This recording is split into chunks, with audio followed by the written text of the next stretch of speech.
আসসালামু আলাইকুম রহমতুল্লাহি ওবারকাতুহ। প্রিয় দর্শক মণ্ডলী, আশা করি মহান আল্লাহ পাক রব্বুল আলমিনের অশেষ মেহেরবানি ও দয়ায় আপনারা সকলেই ভালো আছেন। প্রিয় দর্শক শ্রোতা, আজকে আমি আপনাদের সামনে ছোট্ট ছোট্ট তিনটি ইস্তেগফার নিয়ে কথা বলবো, যে ইস্তেগফারগুলো আপনি পাঠ করলে আল্লাহ পাক রব্বুল আলামিন আপনার জিন্দেগির সমস্ত গুনাহ খাতাগুলো মাফ করে দেবে। প্রিয় দর্শক মণ্ডলী, আজকের আমলটি এত গুরুত্বপূর্ণ যা নবী করিম সাল্লাল্লাহু আলাইহি ওয়াসাল্লাম সদা সর্বদা দৈনিক 5 ওয়াক্ত ফরজ নামাজের পর এই আমলগুলা করতেন। আজকের আমলটি অত্যন্ত ছোট্ট, কিন্তু তার বিস্তৃতি বিশাল। আমরা মানুষ দুনিয়ার জমিনে কতই ভুল করে ফেলি, কতই না গুনার কাজ করে ফেলি।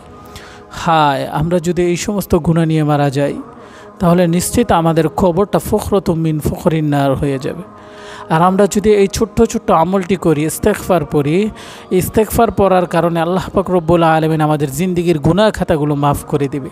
আমরা যখন গুনাহবিহীন কবরে যাব, তখন আমাদের কবরটা রওজাতুম মিন রিয়াজুল জান্নাহ বানাই দিবে। এজন্য মুহতারাম হাজিরিন, আজকের এই ছোট্ট ছোট্ট ইস্তেগফারগুলো আমাদের সকলের জন্য অত্যন্ত গুরুত্বপূর্ণ একটা বিষয়।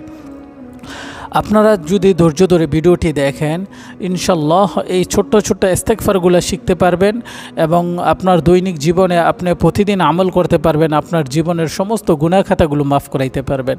কেননা নবী করিম সাল্লাল্লাহু আলাইহি ওয়াসাল্লাম এই ইস্তেগফার পড়ে আল্লাহর কাছে ক্ষমা প্রার্থনা করতেন এবং সাহাবীদেরকেও অনেক গুরুত্ব দিয়ে এই ইস্তেগফারগুলো শিক্ষা দিয়েছেন এবং এই ইস্তেগফারের উপর আমল করতে নবী করিম সাল্লাল্লাহু আলাইহি ওয়াসাল্লাম বলে গিয়েছেন।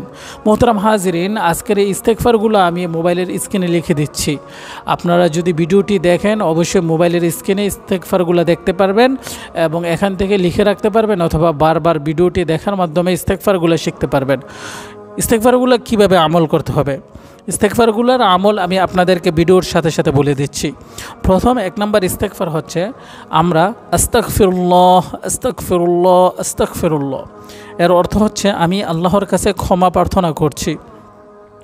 এই আস্তাগফিরুল্লাহ এটা কিভাবে আমল করবেন, প্রতিদিন 5 ওয়াক্ত ফরজ নামাজের পর সালাম ফিরানোর পরে 3 বার করে আস্তাগফিরুল্লাহ আস্তাগফিরুল্লাহ পড়বেন। এই প্রথম ইস্তেগফার এটা। 2 নম্বর ইস্তেগফার হচ্ছে আস্তাগফিরুল্লাহ ওয়া আতুবু ইলাইহি আস্তাগফিরুল্লাহ ওয়া আতুবু ইলাইহি। এর অর্থ হচ্ছে আমি আল্লাহর কাছে ক্ষমা প্রার্থনা করছি এবং তার দিকেই ফিরে আসছি। এই ইস্তেগফার নবী করিম সাল্লাল্লাহু আলাইহি ওয়াসাল্লাম প্রতিদিন 70 থেকে 100 বার পাঠ করতেন।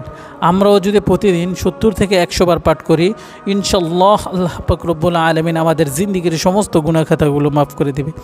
3 নম্বর ইস্তেগফার রব্বিগফিরলি ওয়া তুব আলাইয়া ইন্নাকা আনতাত তাওয়াবুর রহিম। 3 নম্বর ইস্তেগফার হচ্ছে রব্বিগফিরলি ওয়া তুব আলাইয়া ইন্নাকা আনতাত তাওয়াবুর রহিম।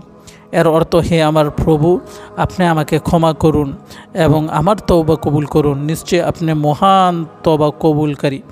মুহতারাম হাজিরিন, এই আমলটি রাসূল পাক সাল্লাল্লাহু আলাইহি ওয়াসাল্লাম মসজিদে বসে এক বৈঠকে 100 বার পাঠ করতেন। এজন্য মুহতারাম হাজিরিন, আমরা যদি এই 3টি ইস্তেগফার পড়ি প্রতিনিয়ত, প্রথম ইস্তেগফার হচ্ছে আস্তাগফিরুল্লাহ আস্তাগফিরুল্লাহ আস্তাগফিরুল্লাহ। নবী 5 ওয়াক্ত ফরজ নামাজের পর সালাম ফিরিয়ে এই ইস্তেগফারটা পড়তেন। আমরাও ইনশাল্লাহ 5 ওয়াক্ত ফরজ নামাজ শেষ করে সালাম ফিরিয়ে সাথে সাথে আস্তাগফিরুল্লাহ 3 বার করে পড়ব। 2, নবী করিম সাল্লাল্লাহু আলাইহি ওয়াসাল্লাম এই ইস্তেগফারটা পড়ছেন আস্তাগফিরুল্লাহ ওয়া আতুবু ইলাইহি আস্তাগফিরুল্লাহ ওয়া আতুবু ইলাইহি। ইস্তেগফারটা নবী করিম সাল্লাল্লাহু আলাইহি ওয়াসাল্লাম প্রতিদিন 70 থেকে 100 বার নবী পাঠ করতেন। আল্লাহ পাক রব্বুল আলামিন এই ইস্তেগফারের বদৌলতে সমস্ত সাহাবীদের জিন্দেগির গুনাহ খাতাগুলো মাফ করেছিল। 3 নম্বর ইস্তেগফার হচ্ছে রব্বিগফিরলি ওয়া তুব আলাইয়া ইন্নাকা আনতাত তাওয়াবুর রহিম।